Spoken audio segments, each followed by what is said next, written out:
பழைய சோறு சாப்பிட்டாலும் உடம்பா நல்லா இருக்கு. பிரியாணி சாப்பிட்டு உடம்பத்தை நம்ம என்ன செஞ்சுக்கிறோம், எடுத்துக்கிறோம். கண்ட ஆயிலை ஊற்றி மடுப்புட்டே நெஞ்சாக்கிறீங்க, அதுக்கு ஒரு வைத்தியம் பார்ப்பாங்க. சும்மா இருக்க மாட்டோம். அந்த பொம்பளை போட்டு நம்ம வீட்டில் தொந்தரவு பண்ணி இருப்போம். இதுதான் நடக்குது நாட்டில். அதனால வரவுக்கு எந்த செலவு வளரும் கட்டாயம் அதை இருக்கணும்.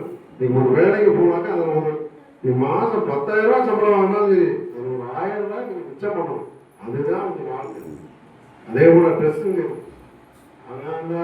அவங்க அவ்வளோ ஒரு ட்ரெஸ் எடுத்து போட்டிருக்காங்க, எனக்கு இப்படி எடுத்து கொடுத்துட்டேன், அந்த வீட்டுக்குள்ள வந்து இவ்வளோ ட்ரெஸ் போட்டுருக்குன்னா விட்டா வேற மாதிரி இருப்பாங்க. வருமானம் வரும், வாங்குவாங்க, உடுத்துவாங்க. நம்ம வீட்டில் நம்ம அப்பா அப்படியே இருக்காரு, கஷ்டப்பட்டு உழைக்கிறாரு, கூலி வேலை, அதுக்கு தகுந்த மாதிரி தான் இருக்கும்.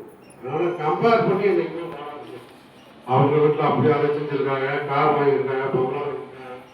நம்ம என்ன செய்யணும், உழைச்சி முன்னுக்கு வந்து வாங்கணும், நேர்மையா இருந்து வாங்கணுங்கிற ஒரு மன உறுதியோடு என்ன செய்யணும் இருந்து நீங்க படிச்சு வேலைக்கு போய் வாங்க. அதுதான் சந்தோஷத்தை கொடுக்கும். புதுக்கூலியில போய் நீங்க சம்பாதிச்சீங்கன்னா எந்த காலத்துல நிற்கவும் செய்யாது.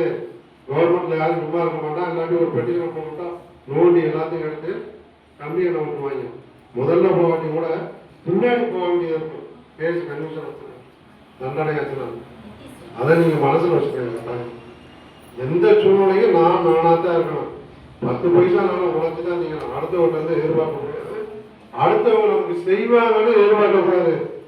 ஒரு ஸ்டேஜுக்கு மேல வந்துட்டீங்க, படிச்சுட்டீங்க, வேலைக்கு போகக்கூடிய ஒரு ஸ்டேஜ் வந்துச்சுன்னா தாய்தா போட்டையும் சரி, கூட பிறந்தவட்டையும் சரி, அக்கா தங்கச்சி, மாமே மச்சனை யாரா இருந்தாலும் என்ன செய்யக்கூடாது, நீங்க யாருக்கையும் எதையுமே எதிர்பார்க்க கூடாது. அதுதான் வாழ்க்கை.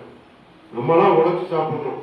உழைக்கிறோமா 10 ரூபாய் எடுத்து வச்சு டெய்லி 10 ரூபாய் நீ எடுத்து வச்சுன்னா மாசம் எவ்வளவு ஆகுது? 300 ரூபா ஆகுது. அது ஒரு செலவு காய்க்கிறோம். நாளைக்கு மாசம் ஒரு ஆர்டியில போட்டுருவீங்க, ஒரு செலவு காய்க்கணும். இங்க ஸ்கூல்ல சேவிங்ஸ் ஸ்கீம்ல இல்ல.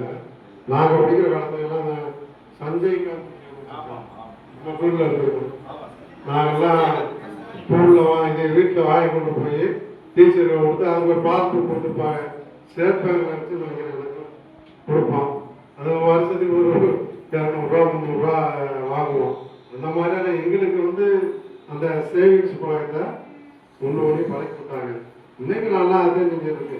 பெருமைக்கெல்லாம் நான் சொல்ல, மாசம் ஆனவனே எல்ஐசி எல்லாம் எவ்வளோ கட்டணும், ஆர்டி எவ்வளோ கட்டணும் அப்படிங்கிறத எடுத்து வச்சு தான் மற்ற செலவுகளை சுருக்கிற வேண்டியதான். 40 ரூபாய்க்கு 30 ரூபாய்க்கு சாப்பிட்டாலும் சாப்பாடு தான். நீ பிரியாணி சாப்பிட்டாலும்